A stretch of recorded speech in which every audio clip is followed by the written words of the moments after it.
Hello, hello. Welcome to NJ Thrive Small Business Webinars. Today is Thursday, February 8th. You are attending our weekly webinars created to help New Jersey small business owners start, grow, and thrive.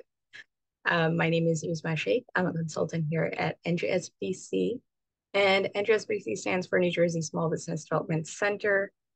Lots of acronyms you'll find in this space, a statewide program powered by the SBA. So SBA stands for Small Business Administration, and partners to help small businesses in New Jersey with three main things.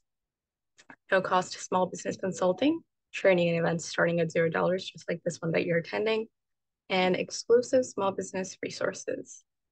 If you are new here, then welcome. We hope that you find value in these webinars that you have found in our resources. If you have been attending our webinars, let us know in the chat what you have found helpful, what you've attended. Thank you for your support, for sticking by with us. And yeah, in the chat, let us know where you're from, what you do, who you are, anything you want to share about your small businesses. Business, any social media info, email, contact info. I always like to say that you never know who you find, your cheerleader, next investor, supporter, a friend, customer, client. So it's always good to network in these sorts of spaces. Before I move on the right, you'll see a small, the map that you see, and that is the state of New Jersey, of course. And there are little SBDC logos where you in certain counties, and that's where our in-person centers, so our regional centers are located. If you ever want to pop in and say hi and make an appointment, feel free to do so. But before that, to find out where exactly they are on the map, you'll have to go to njsbdc.com and look for the in-person centers. All right, so I see responses coming into the chat. Thank you all so much for coming. Abby, Michelle, Mona, thank you all. Thank you for your responses. We appreciate you joining us. So what is on the agenda for today? We have a couple of headlines, things that are happening in the small business community, things that we like to keep you up to date on. So those are a couple of headlines, things that might be happening where we think it's relevant for you to attend any events, that sort of stuff. Then we have our presentation from our speaker, and then we have our Q&A. So these are the small business headlines of the week. I'll just go through them very quickly, and we'll share the links in the chat so you can view them on your own time. So the first was published by NJEDA on February 2nd, 2024, so 6 days ago or last week. The press release that says NJ Golden Seeds and Rutgers University partner for Angel Investing Forum. Golden Seeds New Jersey chapter, supported by the NJEDA, powers women entrepreneurs through increased access to capital and mentoring opportunities. This forum was held earlier this week, and the chapter of Golden Seeds aims to close the funding gap faced by female-led startups and support their success by increasing access to capital and creating mentoring opportunities with angel investors and successful entrepreneurs. All right, so this was a forum. If you'd like to view that forum, I'm sure there we go. We have links here. So they do offer sessions, monthly office hours to connect entrepreneurs and Golden Seeds member and provide information on the process. To sign up for the sessions, click here. So they do provide several links here for you to view. Highly recommend if you're a woman-owned startup, then please check it out. Or if you know someone, feel free to send it to them as well. The second press release from NJEDA published on February 6th, 2 days ago. NJEDA to open applications for manufacturing voucher program phase 2. Informational webinar will be held in advance of launch.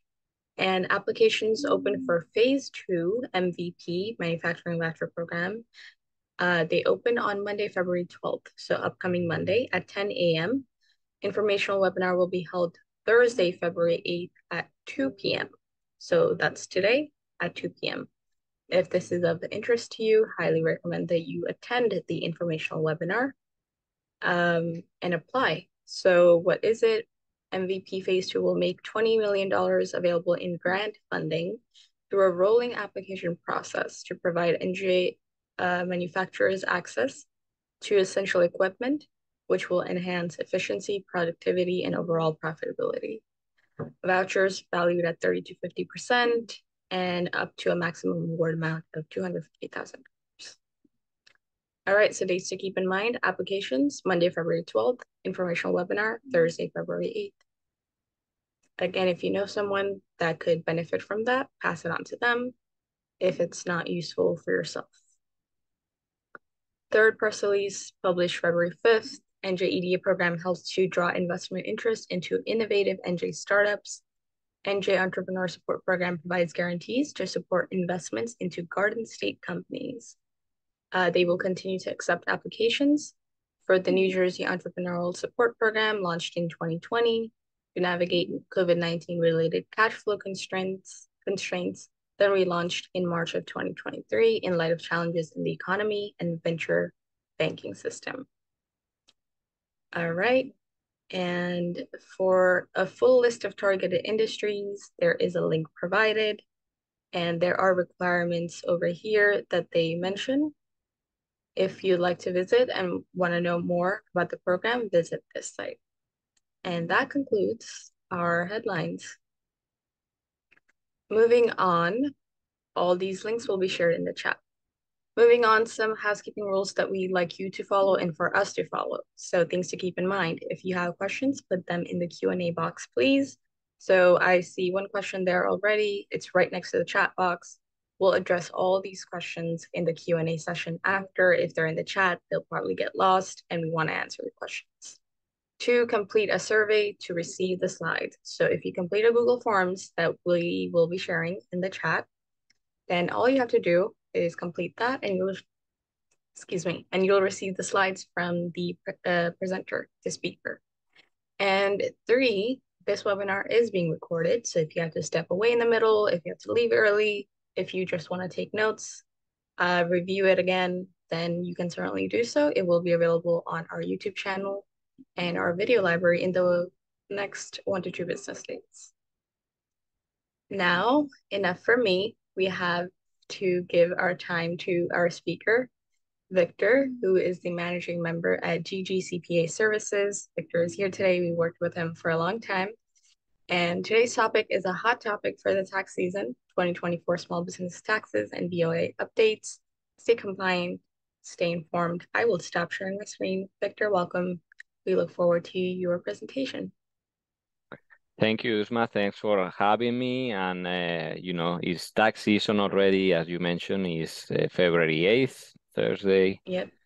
So, we will go through the presentation and go through how to get out of trouble and how you can make sure that whatever business return, just to know that there are some updates for the 2023 tax year, and also the BOI, the beneficial ownership interest, so we will just talk about it. I'm just sharing my screen and we will get started.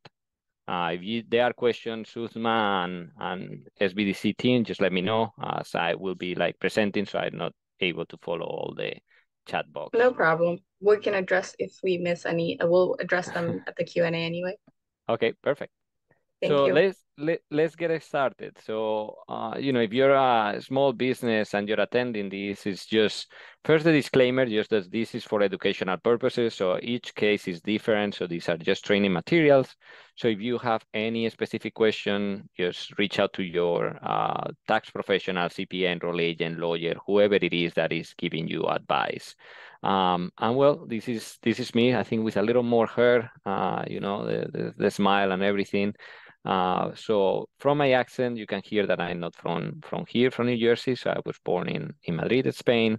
I work and I study in Europe for a few years. And then in 2011, I joined a Big Four in New York. And then my family, my wife and everything is from Jersey. So they moved me over here. I'm a CPA in several states, and I'm also an IRS enroll agent. So, and I love to read, and I love just to get updated tax information and everything. So I'm a little weird on that aspect, but I think you will get a lot from this presentation. So first, let's jump into the small business taxes. So what are like your personal tax returns? What are the updates? What is the business, and what are the updates about the business tax returns, and some issues that we see for clients or people that they come new to our practice, so things to keep track and just try to avoid, especially these days as penalties and interests are quite high from IRS and other tax authorities. And then we will discuss also the beneficial ownership interest that has like pretty high fines, like $591 per day if you do not comply. And there are also like criminal charges, potentially up to 2 years of jail time. So if you're an individual, if you file a 1040, there's going to be like some items that you have to keep in mind. So the tax bracket, they keep changing due to inflation.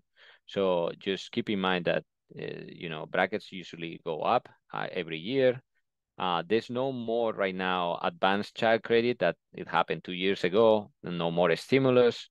So, some states receive what they call a stimulus or inflation check relief or other special reliefs. Just depending on the state, they might be taxable. Some of the states will not be taxable. So that's something that you should keep in mind in your individual taxes for your tax return, or just keep in mind for your accountant. There are some states and you can find. New Jersey did not release any of these, but there's just so on these things. There was a change also on the electric vehicles and energy credits. Some of our clients we are seeing already the residential clean energy giving like a higher credit. If they do some insulation, they did like some improvement work that had like some kind of benefit, like either green energy or reduce the amount of electricity or other things that they are using, either energy efficient or so on. And then the electric vehicle. Electric vehicle is more complex because it depends on the income that the taxpayer or the family has. It also depends on where the vehicles is located. In the past, it was pretty easy. It was just an automatic credit, didn't matter.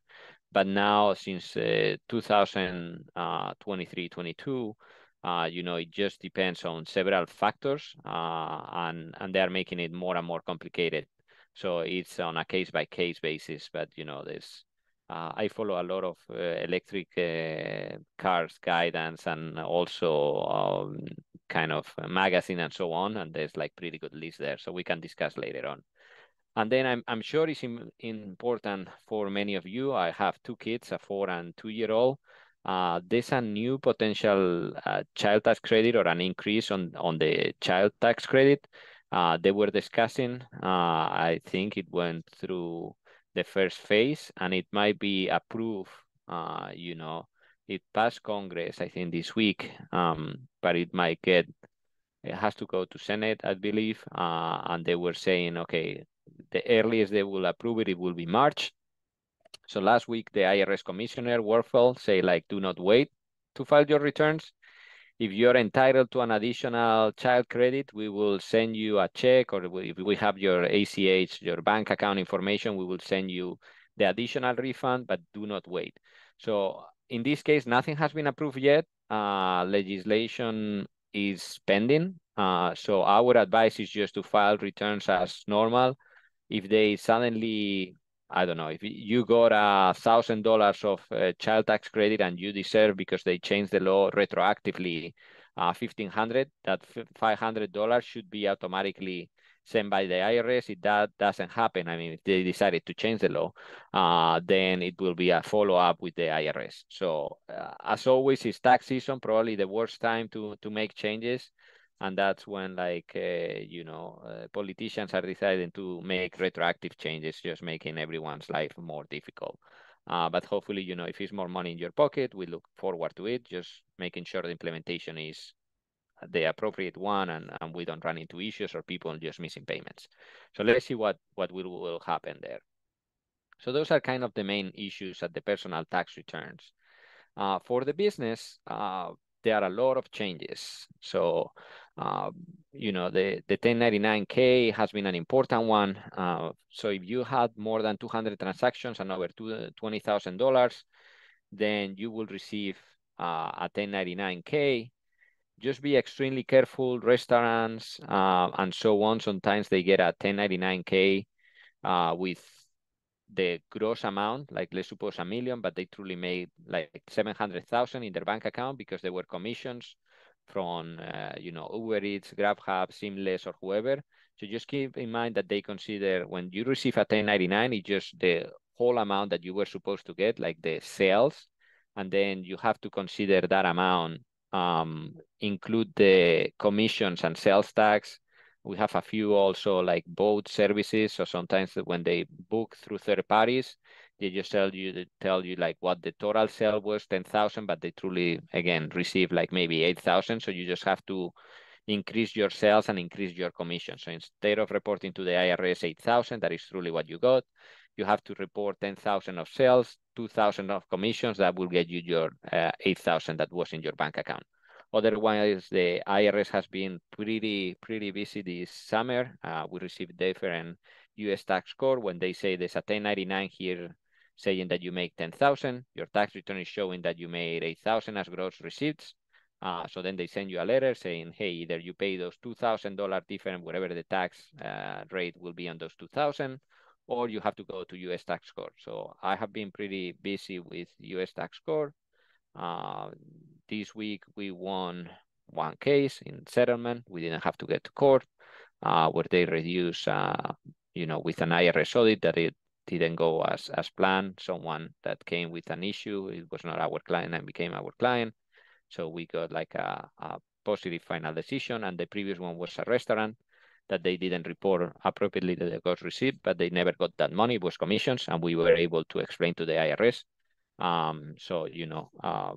They will change it, but just if you can avoid having to either amend or have to communicate with U.S. tax court, that's pretty important. So be careful with the 1099K.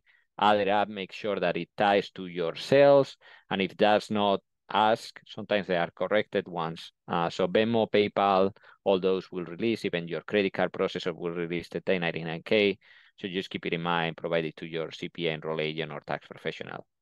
So I know that there are questions. Uzma, I don't know if you want me to address them or just wait until the end.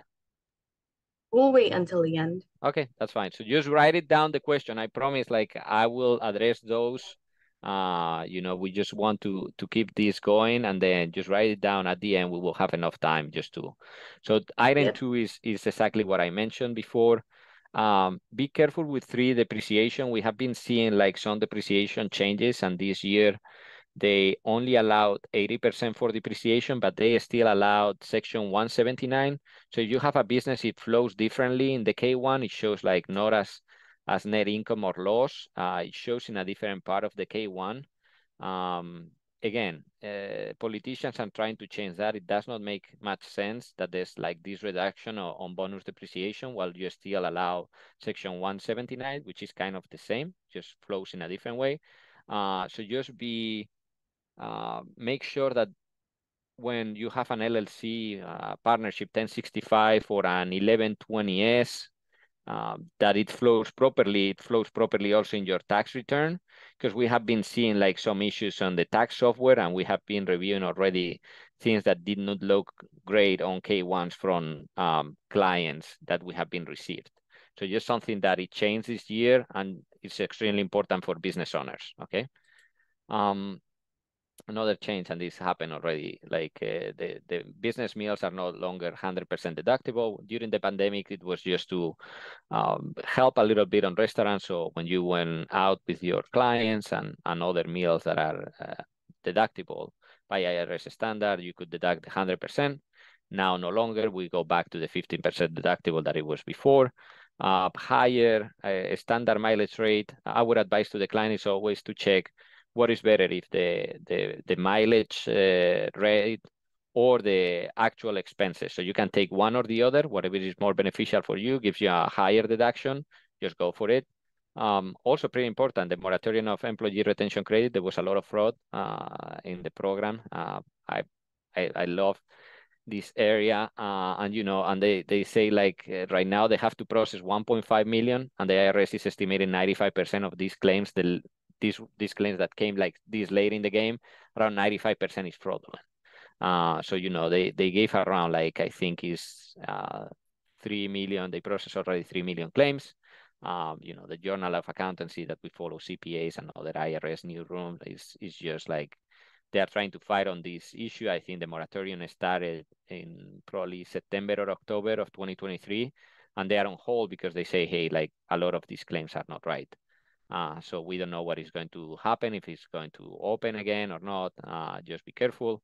If you believe that you receive funds that they shouldn't be, they have a great program that is just like you have to pay back 80% of the money and just avoid issues with them. So this is something that is also extremely relevant. And then if the IRS, probably if you read the news, they got 80 billion. They were supposed to get 80 billion. Then there was like some fight with between Democrats and Republicans. They reduced like 2 billion the funding just to keep with the debt ceiling.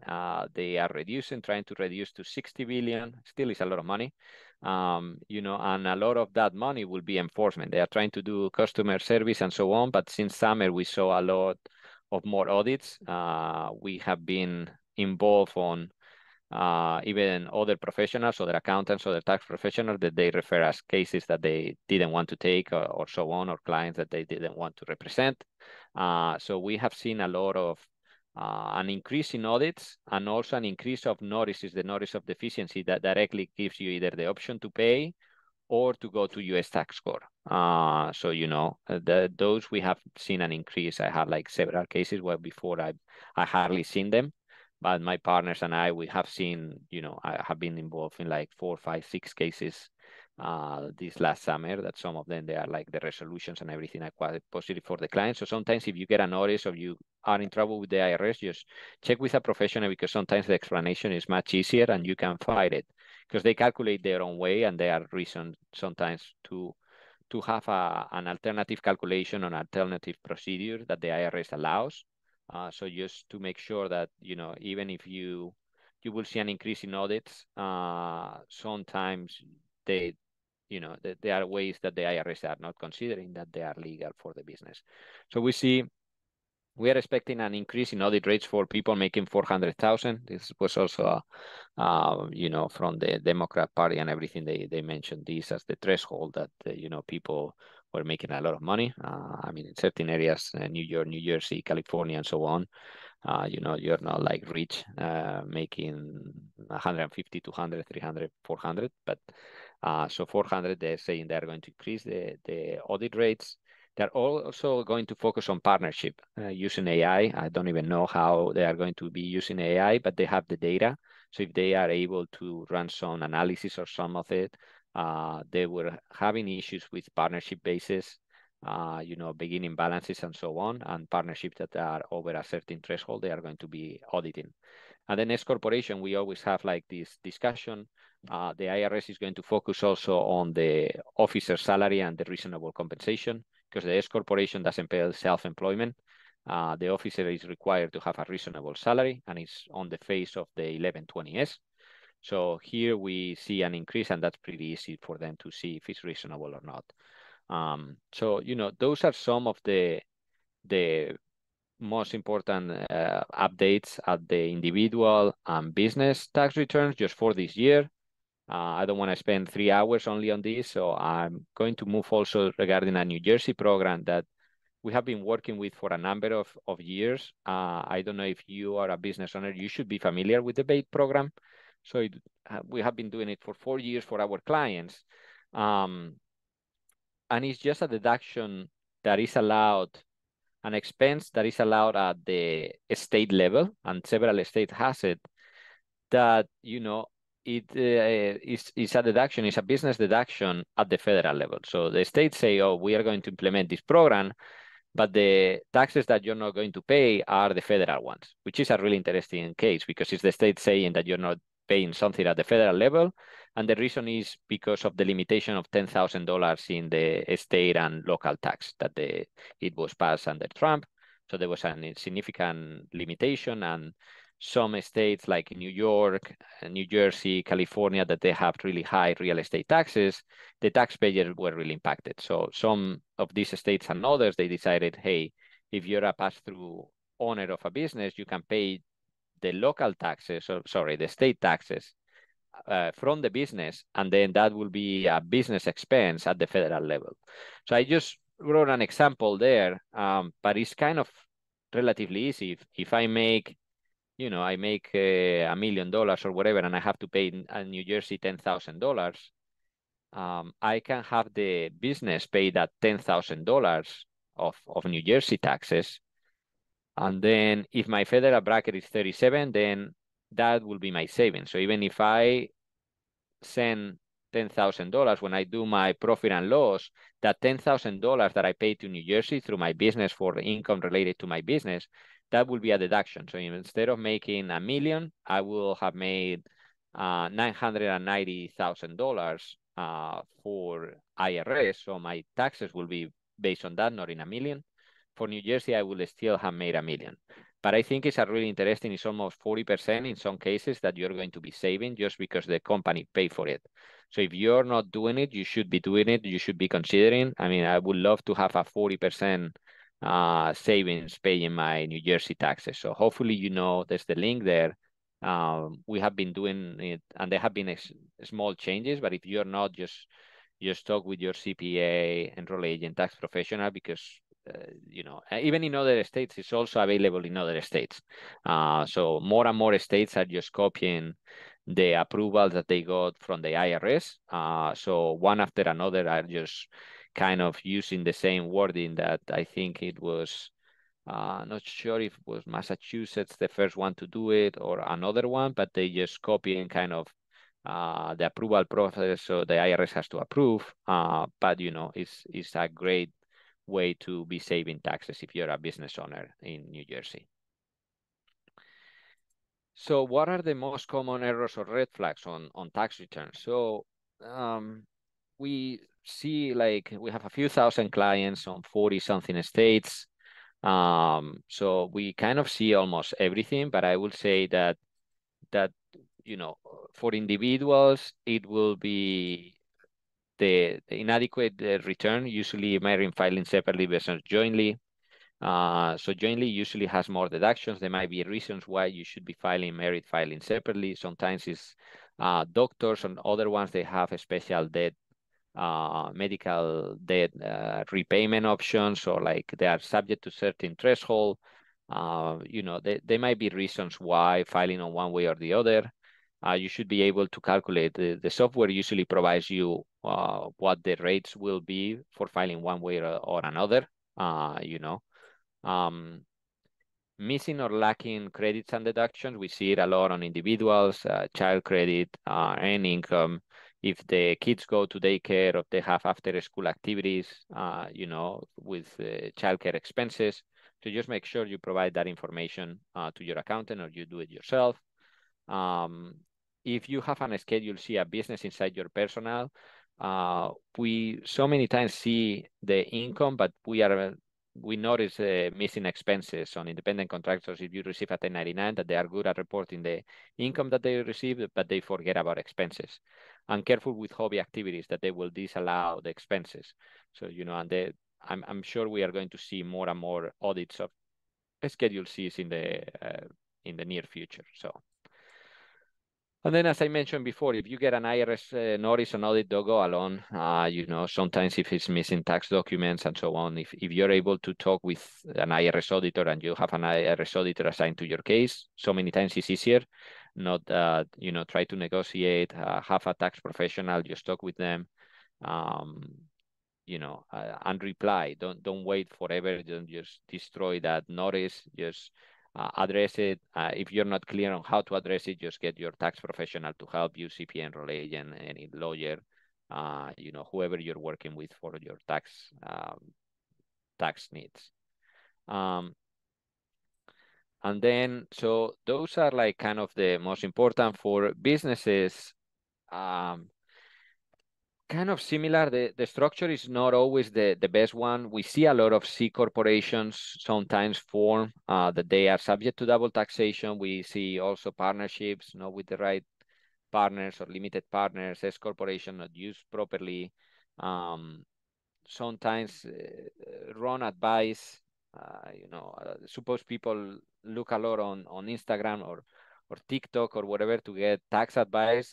Sometimes it's just in 20 seconds. It's not the best advice. It can be like catchy, but it doesn't mean that it applies to you, and they might be like losing much better options. QBID is that 20% tax income deduction that is applicable to certain individuals and under certain thresholds of income, or also depending on your industry. So I think that is also extremely important to consider. It's probably going to finish in 2025, if I believe, because there was of like the Trump change in tax law, so it's going to expire, sunset in 2025. But if you're still in time, just consider. And then similar to what I mentioned on notices, IRS audits, we see when there's underreporting of income, cash missing, especially because now the businesses have point of sale system. If the point of sale system goes to the cloud, the IRS can access. I mean, if you're a restaurant and you're paying for produce, or you're a supermarket, or you're a shop and you're getting cash and you're registering the wholesale, but then you used some of that cash to pay for t-shirts, or you use it to pay for produce, or you use it for whatever, just be careful, just to keep those cash expenses somewhere, or have that support. Um, don't mix business and personal. Over-reporting of expenses, that's always, if you go to Disney, there's none of your business to do there in Florida or whatever it is. I mean, that's clearly a personal expense, okay? There might be reasons why you can go through a conference or whatever, but if it's really clear, they can disregard and disallow a lot of expenses. So, and then again, as I mentioned, the 1099 forms and the point of sale or whatever you're reporting, we see it time and time again. State audits, we see a focus on sales tax, especially in New Jersey. Also, we had a few labor audits. They are just seeing, they have different calculations. Some of them we disagree, and I'm involved right now in a couple of audits. New Jersey labor audit, they are going after like construction industry and similar industry, just to check certificate of insurance, if it's truly as a contractor or not. So just keep in mind that every few months or every few years they change what they are auditing, or like right now the IRS will change how they are auditing. And then local audits is not as applicable in New Jersey, but some of our Philly clients, they have a lot of taxes in Philadelphia, Bird, MPT, and so on. So we see also all local, state, and federal authorities that they need to cover their budgets. We had a $31 trillion of debt, and the pandemic, they gave a lot of money away, so they are trying to get their money back one way or another. So just write down your questions on this area. We will go through the next part of our presentation, that is the BOI. Hopefully you're familiar with BOI, the beneficial ownership, who the FinCen, what type of filings, the timeline, who a beneficial owner is, and so on. This is extremely important, and I have like this presentation on FinCen. I attended like at least 4 or 5, listened to podcasts, read already in September, October, November. And I have made like 4, 5, 6 presentations on like during the last 2, 3 weeks, just to regarding updates and the BOI, and a lot of people did not know. So anyone familiar with the FinCen? And I know it's a general question, but the FinCen is the same institution, like the same bureau of like Department of Treasury. So it's like the IRS. It's just they are cousins, So they have already pretty strong tools on their pocket. So anyone familiar with that $10,000? If you deposit more than $10,000, it gets reported. Well, it gets reported. There are millions of transactions every day of those. So that's a tool from the FinCen. And FinCen is the Financial Crimes Enforcement Network. So that is one of their tools. Another of the tools is the FBAR, when you have to report if you have more than 10,000 in a foreign account. Otherwise, they can take like half of it, right? So they have a lot of tools. So in 2021, they gave them another one. In 2021, it was passed the Corporate Transparency Act that started effective 1/1/24. So it's just a month and 8 days old. So now they want to know for the businesses, for like the EINs, partnerships, LLCs, S corporations, C corporations, who the owner is, who the owner, what they call the beneficial owner, which is not like really who has the shares or the interest, but also who controls that entity, okay? And here, well, I wrote the fine of 500. It's not 500. It's now 591. It got updated 2 weeks ago because 500 was when the act was passed in 2021. Thanks to the wonderful inflation that we had in this country, is now 591. So now it's 591 per day failure to file. That's the civil penalty, and it doesn't have any cap. If you wait 3 years for something that you should have done, it will be almost $600,000. So it will be 591 multiplied by 365 multiplied by 3. If you do something wrong, like fraud, right, that will be criminal penalties, and that will be up to 2 years in prison and $10,000 fine. So it's extremely important. It's just a new requirement. We are going to see what type of filings, and I'm going to tell you if your company has to file this report and what is the timing on it. Okay, so I'm going to reply all those. I get like 10 or 20 questions about this topic every time that I talk because it's quite recent. So we will like discuss more questions, and I'm going to show you an example for educational purposes. Okay. What type of filings are available? So there are 4 filings. So the initial report, the first time that you register your entity EIN with the mainly EIN, but there could be other entities too. But the first time that you file, if you make a mistake on the report and you're aware that you made a mistake on the address, on whatever information is in that report, then you have to correct it within 30 days. The FAQ talks about 90 days, but it's not really clear on the FAQ. So I would just use the 30 days deadline. And then also if there's an update, so let's suppose a year goes by. So I just have to file this report for my businesses. I just did it. And then 2 years from now, I bring a partner to one of my ventures. So I bring a partner, it will be 50% Victor Garrido CPA and 50% John Smith CPA. So then at that point, I have to update the prior report. So that from the time that it changed, so let's suppose it happened, next year in January. So at the end of January, I will have 30 days into February, right, to make that change, whoever it is, or any other change in the business, on the DBA, even in information on the driving license of one of the beneficiary owners. And then the fourth one, so the initial report, correct report update, and then it's a newly exempt entity. So they are entities, our entity could be required to do it. And then if we grow to more than, I think it's 20 full-time employees and over 5 million in sales, you're not required. So just to let you know that these are requirements for micro and small businesses. Once you're like bigger than a certain size and you have more employees, then you're not required. And if you're registered with the SEC, FINRA, whatever, I will show in the exemptions later, you're not required. So this is really like for what is called like the small business, or relatively a small business, even for SBA definition.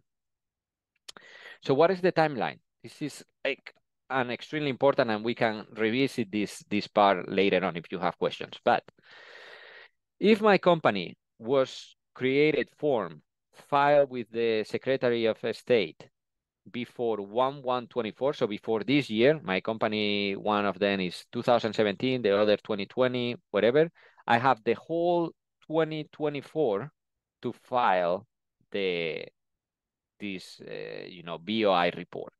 So I will have until December 12, 31, 2024 to file. So any entity created before 1/1/24, any entity created before, you have the whole year 24 to file go as I'm going to show you how to file it, okay? If I create the entity in 2024, let's suppose that I create the entity January 15, 2024, then I have 90 days on the first year. So in this first year that I created, I have 90 days to register and tell FinCen who the beneficial owner and the company applicant is. The company applicant is whoever submitted the registration to the state. So give me just 1 second, I'm going to drink water. So that is, if in 2024 I create an entity, then I have 90 days, and usually the lawyer or whoever registered should take care of this, because the FinCEN rule wants the person that submitted the document or registered the company to be included there. They want to know who submitted the company. And then if I create my company later on from 2025 forward, it's just the 30 days rule. They're giving us a little more space or more time in this first year, but going forward, it just keep like the rule is 30 days. Any change, any update, any correction, if I create a company, just keep in mind 30 days, okay? And that is what happens for the other one.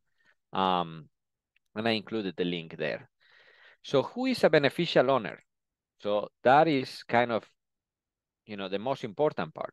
So who is a beneficial owner?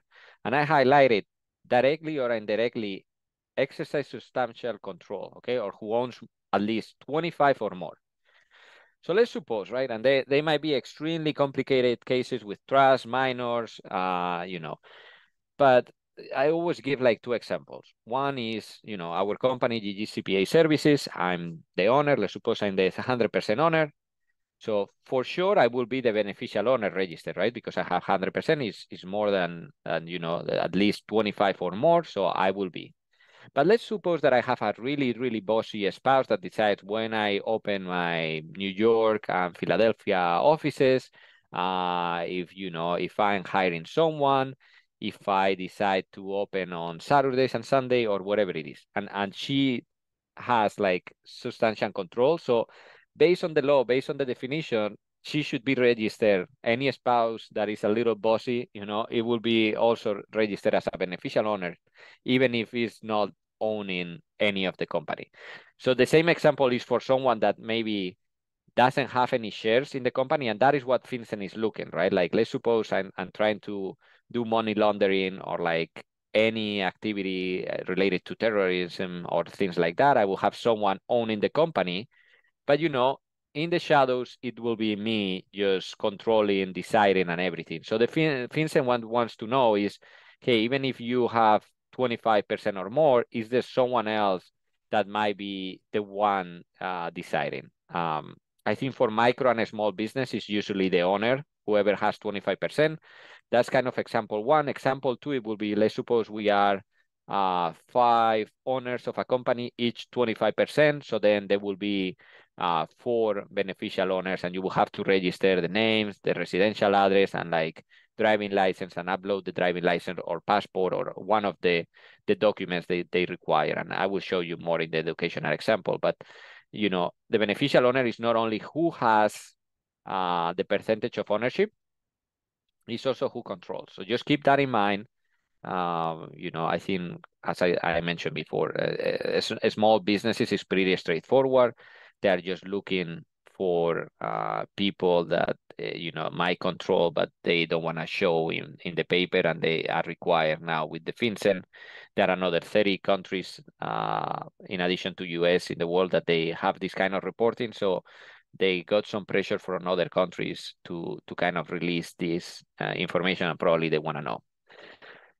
So do I need to register my company? So here is the exemption list, so as you can see, it's like government authorities, security reporting issuers, they're already registered with the SEC, right? Or FINRA, bank, credit unions. That's probably not a small business, right? All those ones. And then they listed also accounting firm. Oh, accounting firm, this is good. I don't need to register. So be extremely careful with the fine print, because a lot of these, when you read these ones, they say, oh, I have been inactive or whatever, then I don't need to register. Well, go to the FAQ or go to the guidance and make sure that that applies to you. Because when I say accounting firm, and this is one that applies to our companies, you go there and you see that you have to be registered according to, section 102 of Sarbanes-Oxley. It's a public accounting firm. So with normal accounting firms, they don't meet that requirement, right? So, and the reason is because you're registered somewhere else. So just keep in mind, another example is for the inactive entity, right? And I have it here, and you can see the entity has to be created before January 2020, right? So if you created a company in 2021 and is inactive since 2021, you're still have to register. Just keep in mind, right? Like this is extremely important. You have to meet all 6 requirements, or all of them. And one of them, the fifth one, is just that you don't have to have any transactions of more than $1,000 in 12 months. So if it's truly inactive, and you want to claim that it's inactive, you have to meet all these requirements. I had some questions in, my presentation. What about if the company is dissolved? See, if the company is dissolved, then if it's truly dissolved and you dissolve properly at New Jersey, federal and everything, that should be fine. Just be careful when you dissolve, if your information is out there, if they are still like amounts due or so on. So many times I would advise, from an educational point of view, might be just to register, right? And when I listen to lawyers, CPAs, and so on, hey, register, just put it out there. If it's truly dissolved, it's nowhere, you're not required. But it's better safe than sorry, especially with fines of $591 a day, but if it's more complicated and you cannot figure out by yourself, even after writing the guidance and everything, you should seek for professional assistance. And I will talk about that later on.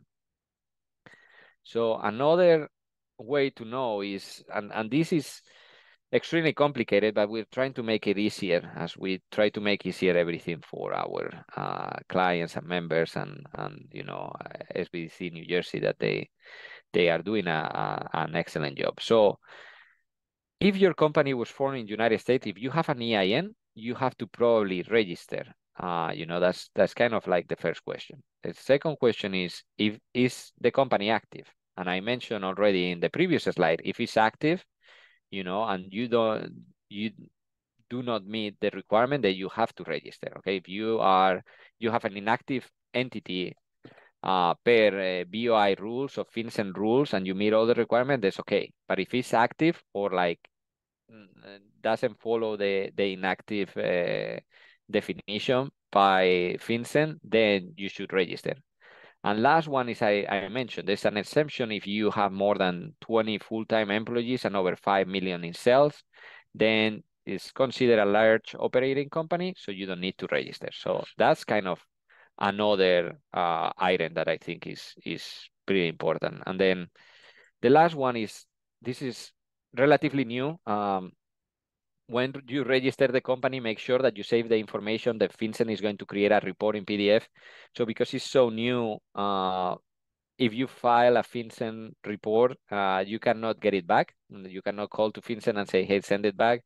I read an article this week about it, that they have not figured out how to provide FinCen information to people that register online. And if they didn't save it, they cannot provide that information yet. So just keep in mind that, it's completely new, has been a month and 8 days. And then there are a lot of professionals, even from AI CPA, the American Institute of CPAs, lawyers, and so on, that the insurance carriers, like the malpractice or general insurance, are not allowing to provide these services. And the reason is because the fines are so high, it does not matter how much you charge. If something goes wrong, that client is going to be subject to such a high penalties that is not worth it. So the insurance don't want us to provide those services. So a lot of CPAs, even lawyers, they are saying, hey, stay away from it. We can do educational workshop. We can talk about general, accounting or tax or regulation issues with clients. And some of them, they just have ethics issues, like just a lack of competence because they have not read the guidance and be on this area. But it's probably lawyers will be my first option. But if your company is small, we are going to show you more or less an educational example, and that should clarify a lot of the issues. So I have there in the link the step-by-step instructions, and I'm going to show you an example that hopefully, and then at the end we can have like just a general discussion. So an additional official resources FAQ, and other options, as I said, like probably like lawyers will be my bet. There are like certain companies. Some of those companies are having issues because it requires to be a human to file. It cannot do it automatically. So that's quite interesting. I think we will jump in an example. So I'm going to stop sharing my screen, my presentation, and I'm going to open a Chrome window so you can see an example on how to file and the links. Let me open the step by step. So share screen. Let me see. Hopefully you can see it again. Can you see the step by step instruction? We can see it. Okay. So in the links in my presentation, there are some official information. So these are the step-by-step instruction. This is for like the online filing. There's another filing method that is the PDF. We kind of highly recommend the online. I have done it for some of our companies, my companies, the online method, and you just go. The other one is a PDF that you just have to fill out and then submit. But I think this is easier and you just get the confirmation and everything immediately. So they did a pretty good job, like considering all the regulations that I read from IRS at the state level, at the local level. FinCen did a pretty good job. Even the guide, I think, is 56 or 58 pages. They did a pretty good job on the regulation. So here is just like they are giving you a step-by-step instructions on how to file it, what information it should be. So I think it's pretty good. If you have questions, there's the FAQ. So here FAQ. I mean, I don't know if you want to read the whole, but this is just the frequently asked question, and they did a really good job also summarizing, so you can search, who is the beneficial owner or whatever, like you will have here, a specific who is a beneficial owner, so you can click and it will get you there. So they did a pretty good job on this area, on the FAQ. And on the home side or like website, like the main one, you have like some additional information, business material. I mean, I really like the small entity. So this is what I mentioned before, the small entity compliant guide that I think is 56 pages. They did a pretty good job also in this PDF, so 57. So I was in between. But I think they did also a pretty good job. It's kind of similar to the FAQ, but if you would rather read like kind of the small compliance guide, you can file it and they have the information there. So I read it several times. Great to fall asleep. But I'm telling you, filing is much easier. So for educational purposes, let's do one example. So here you can see the BOI filing, FinCen, that is one of the link. So this is just the online one. So when you go in, you can see the warning that you're just going into a US system. So, I agree, don't do anything stupid over here. Just provide the right information and you will see how is the beneficial ownership information report. So it's how to file the report. As I mentioned in my presentation, there are 4 options: the initial correct update or the newly exempt. Let's suppose my business grows to over $5 million in revenue or whatever, or your business grows and has over 20 people, then you can file that way. So in this case, we will click like the initial report, right, on the first filing. It already populates, the date, so you don't have to do anything. Filing information, there are 5 tabs. Filing information is just whatever type of report, next. So that should be pretty easy, right? And then reporting company. So if you're not sure about something here, if you click on the drop down, need help, you can see here the instructions. Hey, item 3, do you want to receive the unique FinCen for your company? For sure, I want to receive the FinCen ID for my company, especially on the initial one, okay? And then I'm going to include my reporting company legal name. So you just have to go down, reporting company. So filing information is clear. Reporting company is just the company that you're reporting, okay? GG CPA Services, LLC. If you have a DBA, you can like write the DBA. I don't have any DBA. Then, as I mentioned, it will select, you will have to select for your business. The business should have an EIN. Usually, if you have a Schedule C with Social Security and IRIN, they don't require you to provide anything because, with the Social Security, they know already the owner. And they are asking for entities. So the EIN, I select my EIN, let's suppose is 22 whatever, right? So I just type there the number. So I just put the EIN for my business, the EIN number for my business, what country it is, here, United States, okay? Where I register the company. So because today we are talking about New Jersey, I'm going to use New Jersey, but some companies might be registered in Delaware or might be registered somewhere else. So you just include the state of formation, right? So where it was formatted first, then maybe it was formatted in Delaware, and then you open in different states, and you register as a foreign entity in different states, right? So you just include that information and the US address of the company, okay? It cannot be a PO box. And in the FAQs, it shows that it cannot be a PO box. So you just put like the information. So I will put the information that in my tax returns and everything it shows for this company. All right. So that is just the reporting company. It should be pretty straightforward. You should have that information in any tax return.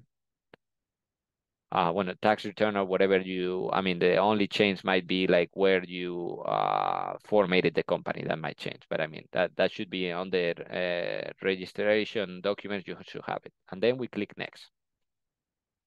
Company applicant. If your company has been registered before 1/1/24, you have to click here, existing reporting company. So let's do my company, right? The reporting company was created, registered before January.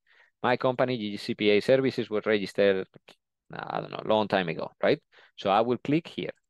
Once I click there, I don't need to fill out any other information. Why I don't need to fill out? The company applicant is whoever submitted, and you can see like more details, but whoever submitted the registration at the state level. Okay, so that's what they say that should be the company applicant. They don't care who did it before 1/1/24. If I register my company, if I do it myself, my company, and I register myself, I will have to include here the company applicant information, the individual later. I don't have a FinCen ID. The company applicant myself, I don't have a FinCen ID. So I will just put the information. I will put my residential address or the business address. That's all the information that they need. And then kind of a state issue address, driving license or any other that is kind of the same information that you will see in the beneficial owner. If a lawyer does it for you or any other third party, they should be company applicant 1. If someone does it and they register, not yourself, you use a lawyer, the register information should be here. I have discussed with a lot of lawyers, and usually what they do is they just create a FinCen ID or something like that if they are registering, or the lawyer that does it has to be like registering the information here. And then you can add another applicant that it could be the person, the officer from the entity that instructed to register. That is up to them. But any entities before 1/1/24, you just click here. Okay. If your entity is after 1/1/24, so from the beginning of this year's 24, then a company applicant has to be registered. And you can see in the FAQ who it is, but it's usually they want to know who submitted that information. Okay, who submitted, who created that formation at the state level. Okay. And then the next step is really, really easy, the beneficial owner. So the beneficial owner, if someone has a company 100%, myself, it will be my information again. So it will be the legal name, date of birth, the residential address that is similar to the company applicant, and either the driving ID, the US passport, foreign passport, whatever it is. We are, from the discussions, we are recommended the driving license, because what happens is with the US passport, it might change after 5 years, 10 years, or whatever it is, and then you have to update this report. Anything that changes inside this report, you will have to update within 30 days of the change. So usually driver license is the same unless you change a state or something like that. So you will include the information, whatever, the country, jurisdiction, and you have to upload. In the company applicant and here, you just have to upload that document. Kind of that is the form identification. You have to upload that one. And once you do those steps, that is truly 5 minutes. I mean, it's taking me a little more because I'm just explaining why. You just go to submit, put the information of the person that is submitting. I agree.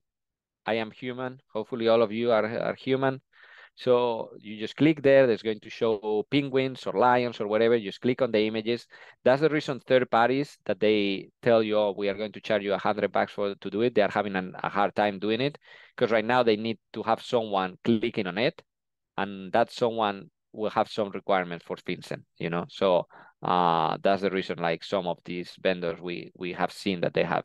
I mean, we tried to see what their system was, but it's it's not working yet. And then you will just click on submit BOIR, the report. And once you do it, it's going to generate a PDF. Make sure you save that PDF. As I mentioned before, right now they don't know how to retrieve filings. There's not an option here to, hey, give me my report back or things like that. So they are trying to figure it out.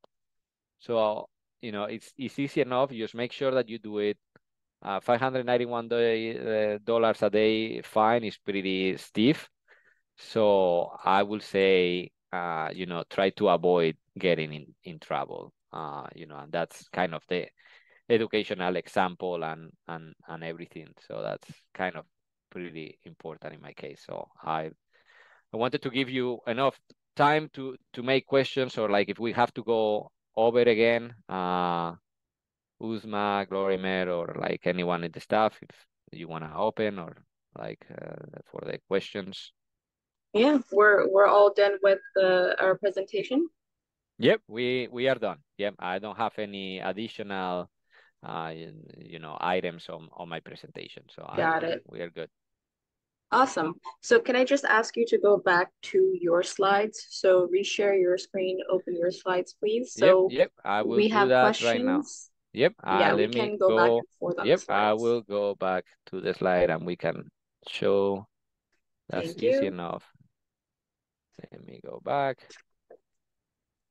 So I have my question. Let me see, share screen. Here it is. Perfect. Okay, so we do have a lot of questions, Victor. Okay, So be I ready, have pen and paper, so pen and that's fine. paper.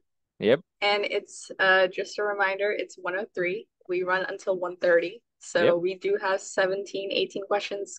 Questions keep coming in. yep. When we hit, yeah. That's fine. That's let's go through. I knew I tried to make it shorter because usually we No, have a lot of no. questions. So It was a lot of good information. You're getting great feedback from our attendees. They're all saying that this was very helpful, very valuable. And yes, it was very valuable. So thank you. thanks, I think we appreciate will that. need to go back and watch it again for sure. Yep. All right. So before we get into it, just a reminder to everybody, this webinar is being recorded. It will be available on our YouTube channel and our video library. So please go check it out. It in 1 to 2 business days, just hold on tight and you can certainly view it again. And if you want to receive Victor's slides, then just fill out our quick survey and you'll receive the slides. Okay, let's get into it, okay? We'll Yep. go through them in the order that we received them. So from Phil, who says, aside from double taxation, what other negatives or challenges exist to using a C Corp? I would like to have that level of liability protection. So yes and no. This is more I'm a lawyer in Europe, so and I deal with lawyers every day. My mother-in-law is a lawyer, my brother-in-law is a lawyer, so I'm surrounded by lawyers. So this is an interesting item, and I'm talking as a CPA. I'm not providing legal advice, the same that I'm doing like for educational purposes. Yes. But what happens is LLC, S corporation, C corporation, they have all liability protection. They are all liability. C corporation is a little better for tax purposes because sometimes whatever is, as it is not a pass-through entity, right? Like the income state and the entity, then they have to go after the entity, not as much over the owners of the entity. So that is kind of a little benefit. But keep in mind the following case, like they can pierce through the corporate veil. And that is something that we see all the time. So let's suppose tomorrow I open a waste management company right? And I pick up trash from the houses around the area. They pay me $10,000. And what I do with the trash, I just throw it in like, on the street, right? If I do something wrong, right, it does not matter if I have an entity, they will go and pierce the corporate veil. If I go on to, so there's no additional protection that the C corporation is going to give you if you're going to end up paying in taxes more than any other structure. Because at the end of the day, you have a economic benefit, right, as an owner for something that you were not doing properly, so they can go after you. At the end of the day, you were managing the entity and everything. Something was going, they can go after your assets. And so many times we see in companies, uh, both, if they are married, both spouses in the company, we do not recommend that. And this is, again, legal advice because they can go after joint assets. In my businesses, my wife is never around.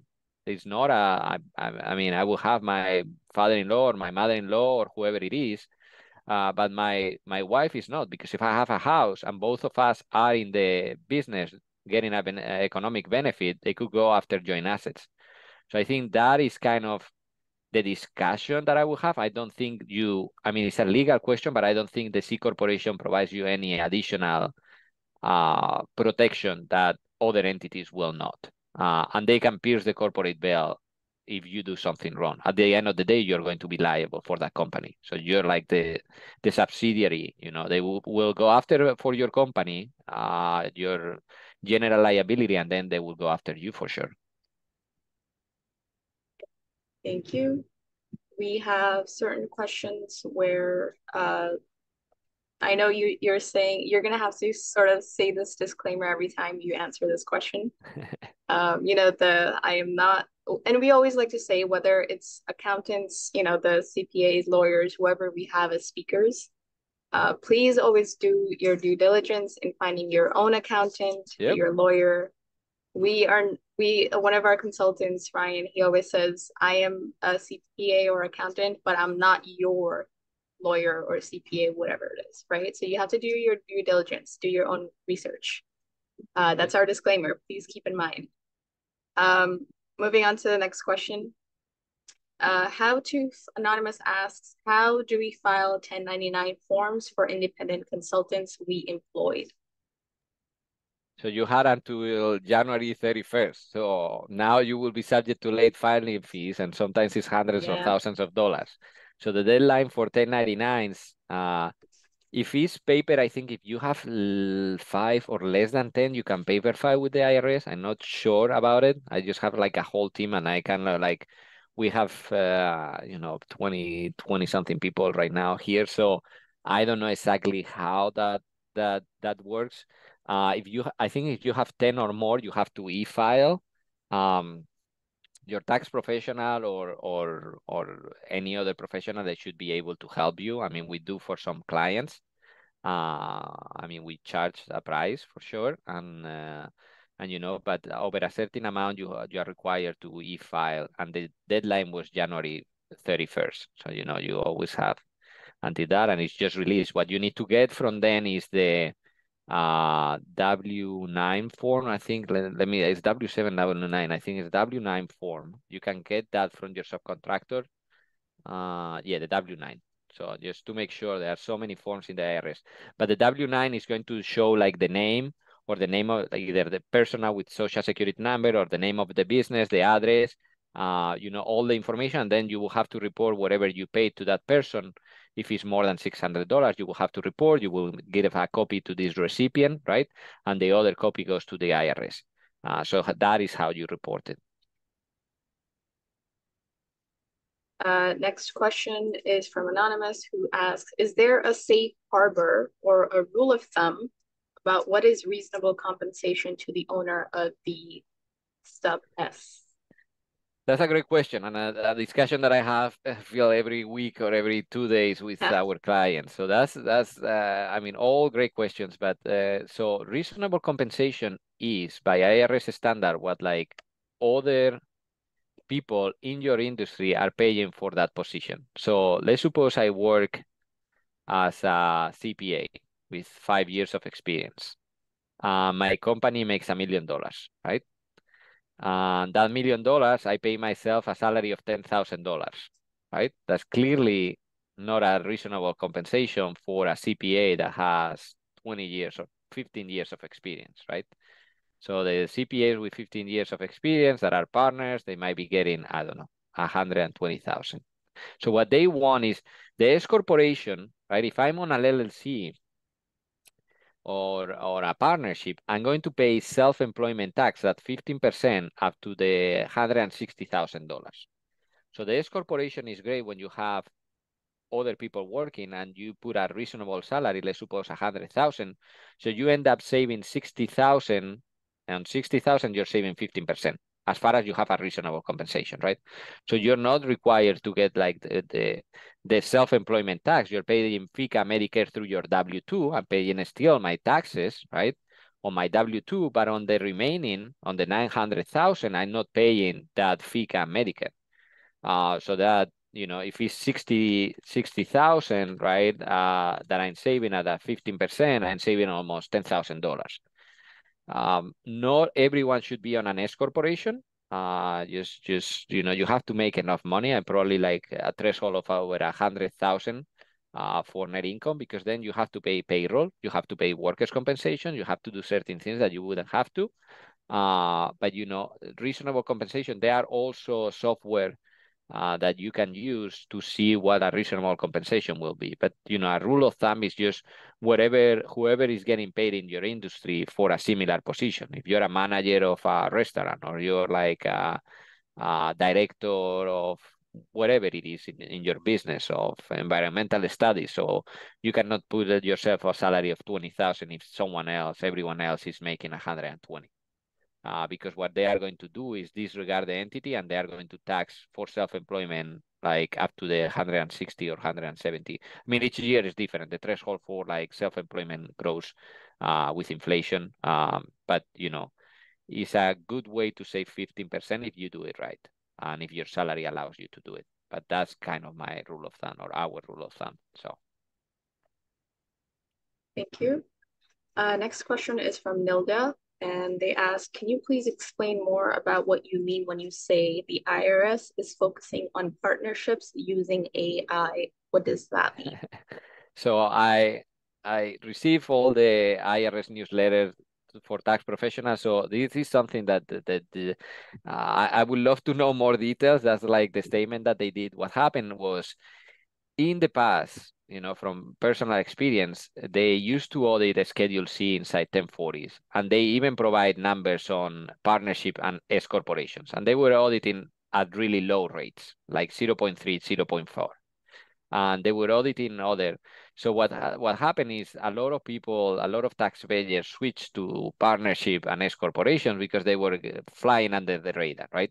So the IRS kind of caught it, and they realized also issued with basis. Basis is kind of like how much you put in the business, and how much the business has made versus your distribution is kind of a calculation. But they realize that it's not enough. I think what they are going to use AI, artificial intelligence, is to check basis on the partners, assets, and certain things that, especially bigger partnership, they realize that all 30 partnerships they have been doing wrong, and potentially generating basis that they should not have for the investors.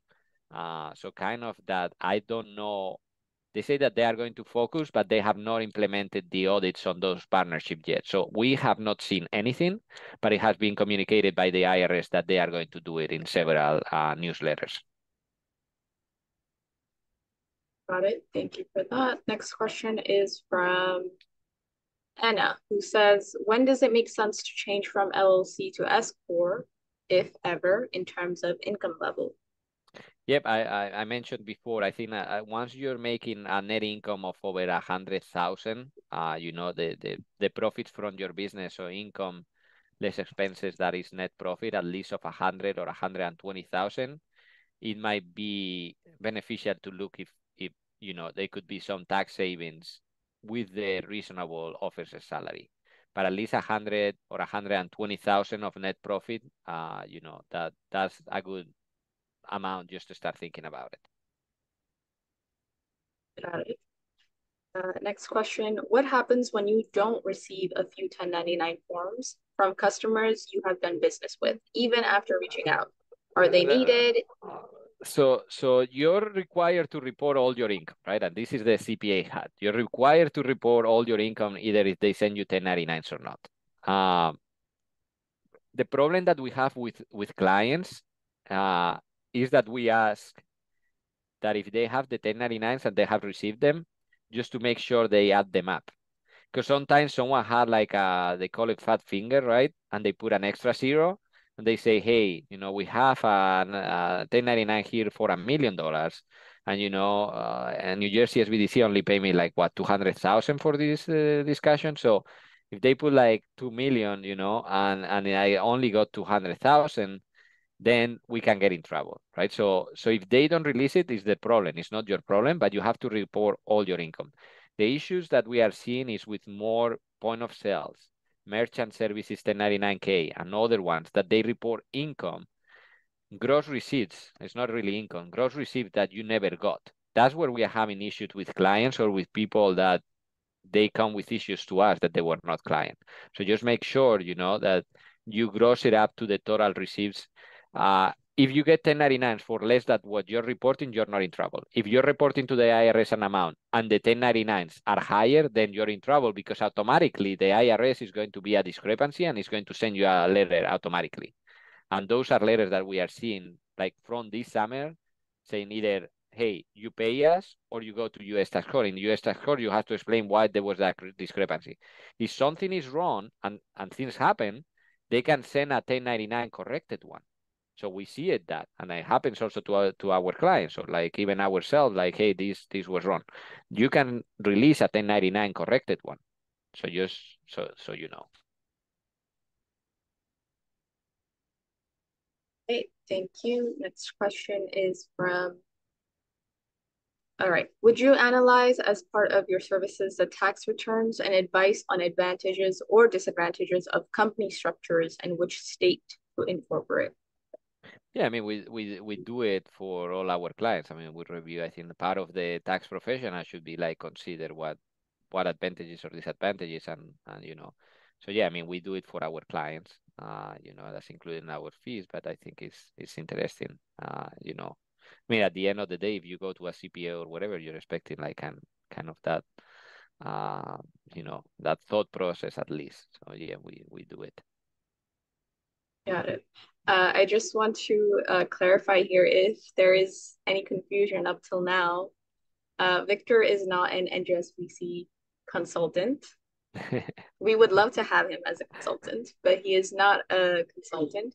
So if you'd like to be counseled by Victor, then that is a whole different thing, which is the GG CPA services, Yep, right? that's yep. Just in case there was confusion. Yeah, Um, we have it's tax season. I mean, Usman, the team knows us, and we were more than happy. But I'm working until 2 a.m. these nights, and I have two little kids, that keep me busy and everything. My wife is a CPA too, so it's pretty insane. So yes, but New Jersey SBDC, I think they are doing great, just providing this information that is Thank not out you. there. So that's Thank you. Thank happy you. to join. Thank you. So next question we'll have is from Regine. Sole proprietorship, sole proprietor not required, but if registered with the state, they are required. So if a sole proprietor, so If if they are a sole proprietor and they have a name registered with the state, are they required to file BOI? Okay, so this is the interesting part, and the guidance is not completely easy. So if they are operating under your social security number, right? If you're operating that I suppose is sole proprietorship, that's what they're saying, or like sole member on an LLC, because there are two different things. Sole proprietor, what I understand is you're operating under your social security number for your business. Then you don't have to file anything with the FinCen. There's really no entity that is linked to you. Potentially, if you have someone that is controlling your entity other than yourself, maybe, and it's not clear on the guidance. So that I will not be able to tell you. But if you have an LLC, let's suppose an LLC, you're 100% owner, sole member on an LLC, you have to register. You have to register with FinCen and file that report. Got it. Thank you. Next question. So again, within time constraints, I am going through certain questions that are related to BOI. I had to look away from other questions that we've already covered. So Okay, again, just that's watch. fine. I have the time, so whenever. Yeah. So Richard asks, with regard to BOI, does a DBA with an EIN need to file if they're not an LLC? Well, you have an EIN. He mentioned he has an EIN. So if he has the Yeah, EIN, it will be in the EIN, the IRS letter, right? It will show the the EIN name, the name of the company. He might show the DBA. You just include in the cell below, just put the DBA. But it should be together, right? It will be the company EIN, company name, and DBA just on the cell below. And you can go back to the video. I'm sure it shows there. Or to the website, to the online FinCen website. You will see it just below. got it. What are the possibilities to retain the same EIN number, such as sole proprietorship, all Schedule C filings done with this number, when you convert to S Corp with 100% ownership? So that's the beauty. I think it's 2553 is the conversion form. I'm just throwing the form out there. I mean, we do it every week, but I think it's 2553. You don't change anything. The EIN is the same, the name is the same, the address is the same, everything is the same. You're just filing a different tax form with the IRS. And the IRS, you send a request to change it, and sometimes it's back and forth. You're sending a request, hey, I want to change instead of filing a 1065, for example, or a Schedule C, I want to be filing now an 1120S. And the IRS replies, okay, yep, do it. We never had any time that the IRS said no. But then you will have to file differently at the federal, state, and local level. So it's just a request to change something. You send to the IRS. You send fees. New Jersey has fees in order to change, because there are corporate fees and things to. Now it's online. Before it was paper file. But yeah, we never had any issues. And then at that point, the structure is different and how you use the company is different. So there could be some tax savings or it might not be the case, but yeah, there's no change in anything other than then you're required to have payroll W-2 for the officer, workers' compensation, and a few other things. Awesome. Hopefully that answers everyone's questions. And if for any question the answer is not clear, please let us know in the chat or the comments Q&A. So next question from Nadia. As a sole proprietor, what are the pros and cons of getting an EIN and hiring my method? I will never operate with my social security number or my IT number or whatever. Never. Never. Because you're giving that information to vendors, you're giving that information to independent contractors. If something happens, they go personally after you. I will we never recommend that. And no lawyer in United States will recommend you using your personal information. You buy a house, you buy a car, you whatever. That's a horrible way to do business. If you have a hobby that whatever, that's. But even for that, I mean the LLC cost is extremely low. Just creating an entity and registering and doing things right is extremely low, and it protects you from liability. So I see no reason why not operating under an entity.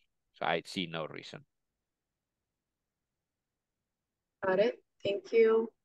Anonymous, the BOI FAQ says that reporting companies cannot use a PO box as their current address, but my LLC was registered and formed using a UPS mailbox address, which is the UPS's location address with a box number. Is that acceptable for No, filing BOI? I'm telling you, I could show right now, and I have this question 3 days ago from a lawyer.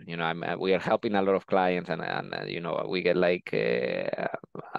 a few. I wouldn't say 100 so far, but like it will be close to the 100. I will use your any other address. I will use for the business or even your personal address. I don't know. FinCen does not allow it. Why? I have no idea because the IRS and other authorities allow it. So I truly don't understand. I don't think they thought it through. And it's when you write legislation or you implement legislation this way, there are errors already on some of the stuff that it does not make sense. I mean, you still have time. I don't know if they are going to change it. As I mentioned, today is February 8th. I made a presentation in January about this, and it was the 500. Now it's 591. So I would just keep yourself updated. With New Jersey SBDC, they have like great material and great presentations and everything, and just reach out or like our website has a blog where we like post like updates because it's impossible. Otherwise, we will be like sending spam every other day to our clients. But yeah, I would say just keep informed. I will use your personal address if you don't have any other one. Got it. Next question is from Adriana. If I opened and closed an LLC in 2023, do I need to file a BOI? Do I show income before I file for LLC? So one requirement is FinCen, BOI, right? That is just a requirement or knowing who owns the company. So you will not meet the inactive definition. So as a result, I think you should, even if you open and close, you had a company then, and I will make sure that you close properly. But then as it's not inactive and you don't meet the inactive definition, right? Then I will register, just be safe, avoid all these crazy penalties, stiff penalties. And that way you don't have to worry about it. Got it. Victor, are we still good on time? I think it's We can. 127. As long as you want to have me here, more than happy to answer questions.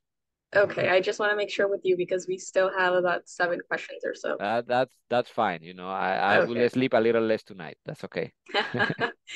All right, next question. Can you expand on NJ bait program, please? So if I have to expand, then you're doing something wrong. I'm sorry, I'm really blunt about it, but the New Jersey program has been like already for 4 years, right? 2020, I think it I'm started. sorry, you had a slide on that, right? Yes, I had it. So Maybe we I can go can back to print. it. Yeah, I will go back just because you're asking so nicely. But sorry, is this one, this one. So There we there's go. the link and everything in the presentation. So what happens is, and this was a great win. And when I was reading about it, it was amazing. This is New Jersey or any state saying they are going to pay me like that $10,000 in New Jersey taxes, and the federal government is going to say that $10,000 that we pay to New Jersey is going to be an expense like advertising, like rent or whatever. So it's going to be a deduction, a business deduction, even if it's just personal taxes. So Victor Garrido to New Jersey, they suppose it's 100,000, right? Like, I don't know. So they suppose I pay $100,000 to New Jersey for income of my company. So that is 100,000 deduction, business deduction. So you have to sign up, you have to make payments to the state for New Jersey Bait. You have to register the company. They are like the quarterly payments. You just pay the New Jersey Bait. Then if something is left, you have to pay a little more at the end of the year if the business did really, really well and your estimates are not enough. And then that amount in your, as I said before, if I made $1 million and let's suppose I pay 100,000 just to make like round numbers, then in my federal tax return, what I made for federal is 900,000 if I'm using bait, which is great. If I'm at 37%, I save like 37,000 just for using a program. So if you're in New Jersey, I mean, we have clients all over, but if your state allows bait or a similar program, they call it pass-through taxation programs, and each place they call it in a different way. But if that allows, you're saving at your top federal marginal rate, right? Not at your average, right? At your official tax rate, like like it is at the highest tax rate that you're paying to the federal government in your personal tax return. You're saving that amount on whatever you paid through the New Jersey BAIT program, which I think is amazing. And the fact that the federal government approved that you're paying the state and you're paying me less money, I don't even know how they did it, but it's brilliant. And the IRS said, okay, just because we used to have like unlimited state and local taxes, right? For like whatever you used to pay in local taxes, it did not have cap, and now it has a cap of 10,000. So once you have real estate or you have any high taxes to certain states, right? Then you might be not as competitive to states that might not have state taxes like Florida, Texas, and so on. And that's kind of one of the reasons also we see this inflow of people, taxpayer into those states, among other things.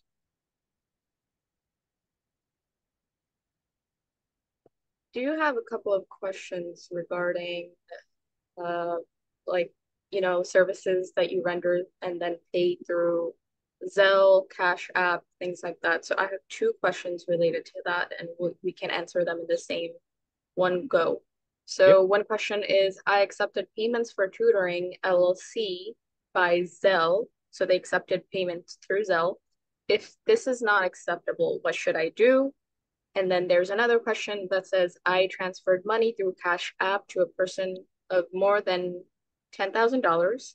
Do I have to report this to the IRS, this transferred money? So And this is yeah, extremely good questions. So I will go tackle first number the one with first one. Zelle. So Mhm. Zelle, it does not generate anything. And the reason Zelle, it does not generate anything is because it's bank transfer to bank transfer. It's just bank to bank. It's not like Venmo or any other cash application or merchant application. Zelle is just, it goes from a bank account to another bank account. If you get paid like that, that's fine. You just will have to report because the IRS and any authorities can see that bank account that you received during the year $10,000. So they might say, hey, how come you got $10,000 and you did not report your income for 10,000? You received 10,000, you should consider also expenses, okay? But Zelle will not release a 1099K. Then Venmo and other apps, and these are apps, PayPal, Venmo, similar ones.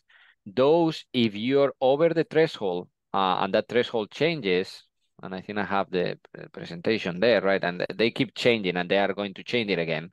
They expect it for 2024 to be 5,000. But if it happens in 2023, you have like it has to be over 200 transactions and over $20,000. So then you're over the threshold. So then no 1099K is going to be released to you. So you're fine, but you have to report the income if you have income or whatever it is. So they are trying to, I mean, they wanted to have in the future $600 and they realized how crazy that is. I use Venmo also to play soccer, and the captain of the team will get like this crazy 1099K in the future if it's over like $600.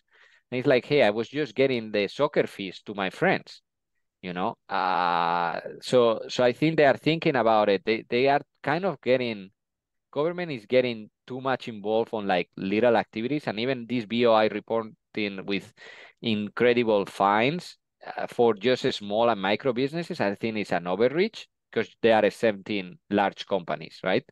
So unfortunately, it is what it is. It passed the law. What we're telling our clients is just to be compliant. If you in the future receive a 1099 for $10,000, then report the $10,000 of income. If you were paying soccer fees, just put an expense for soccer fees, and you didn't make anything because you got 10,000 and you paid out $10,000 in soccer fees. So just make sure that you are not getting taxed on income that you didn't have. It's not real income to you. You were just an intermediary of a transaction.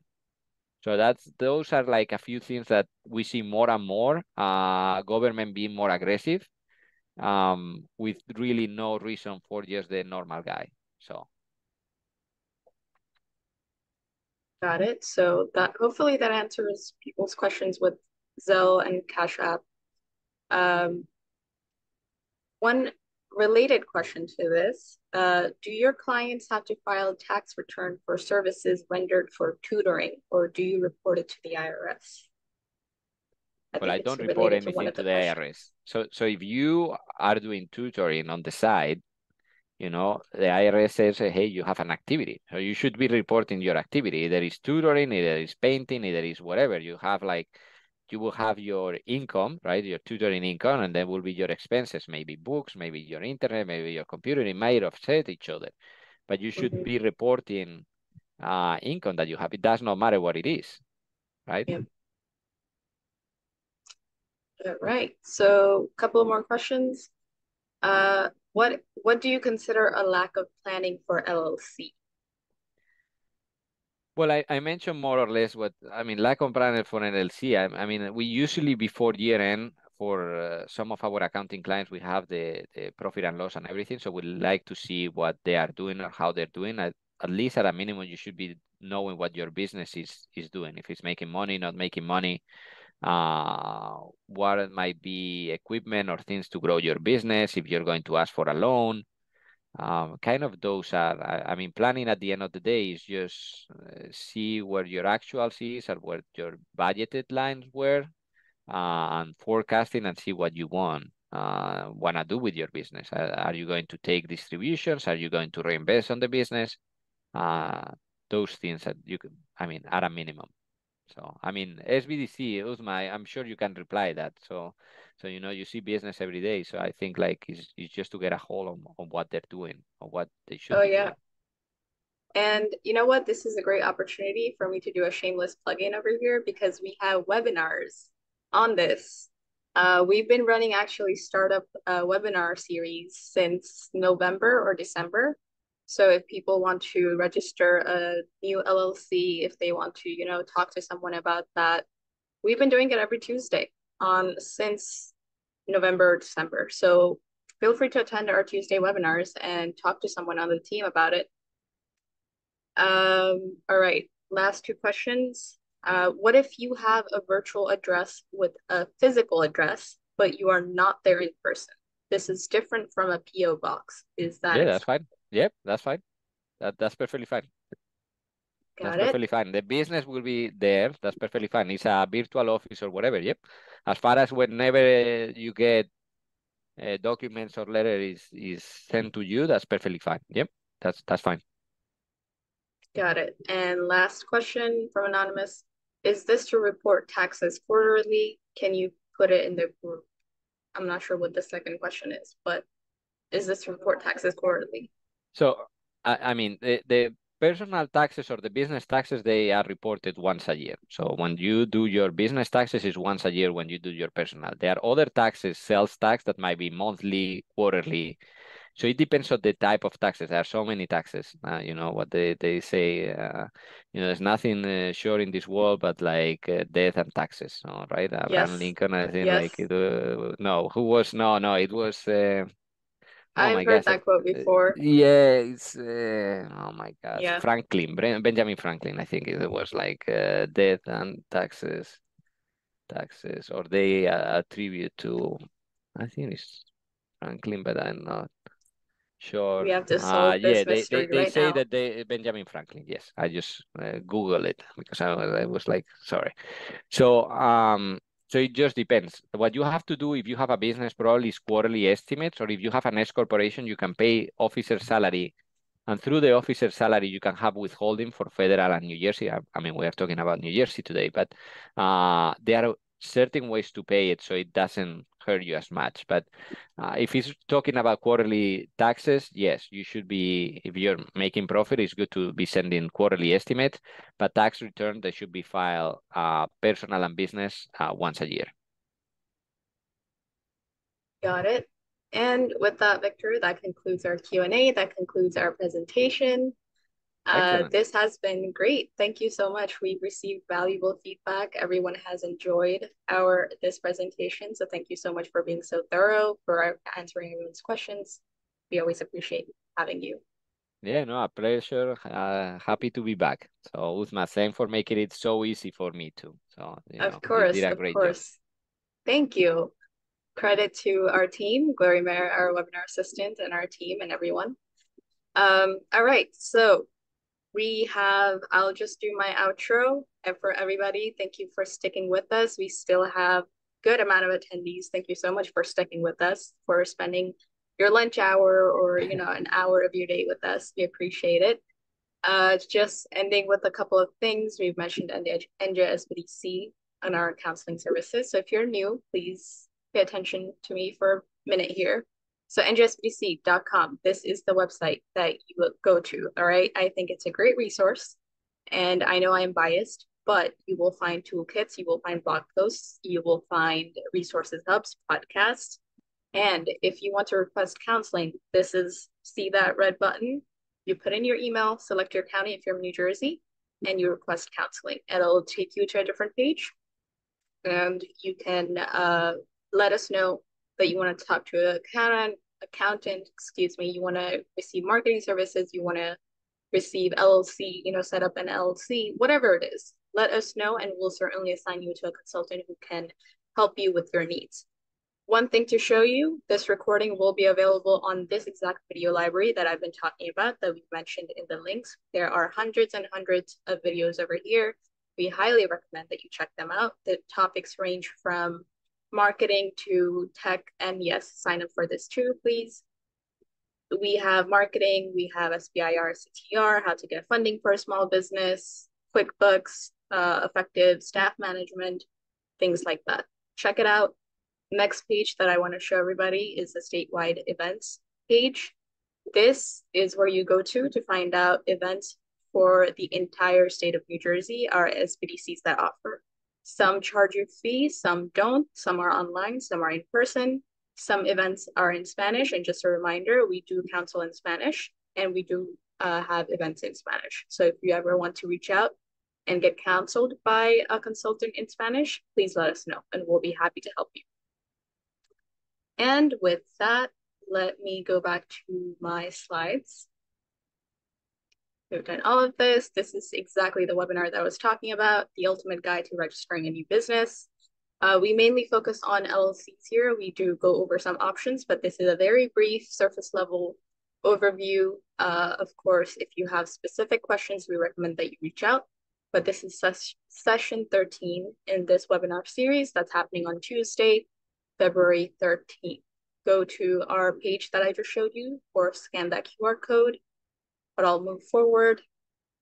Also, February 28th, this is what's happening. This is new actually. So we hope that you can pass this on to someone who can benefit, or if you can benefit, then definitely look into it. Application walkthrough workshop for the New Jersey Treasury Minority Certification for MWSVBE and LGBTQ+. This is happening in person on site on February 28th. Scan that QR code. It is in person. So Vintage City in Elizabeth, New Jersey, happening from 4 p.m. to 6 p.m.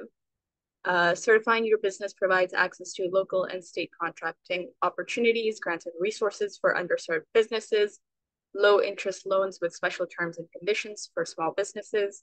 There are 2 requirements: bring your own laptop and have all required documents saved as PDF and ready to be uploaded. Please pay attention that this is a minority certification for MWSVBE, SVBE, and LGBTQ+. All right. With that, signing off, we've helped 15,000 plus small businesses in our history of 45 years in existence. So no cost small business consulting, training and events starting at $0, exclusive small business resources. Thank you so much for attending today. Thank you for sticking with us. We hope that you join us next week, whether it's on Tuesday or Thursday. And see you again next week. Bye. Take care.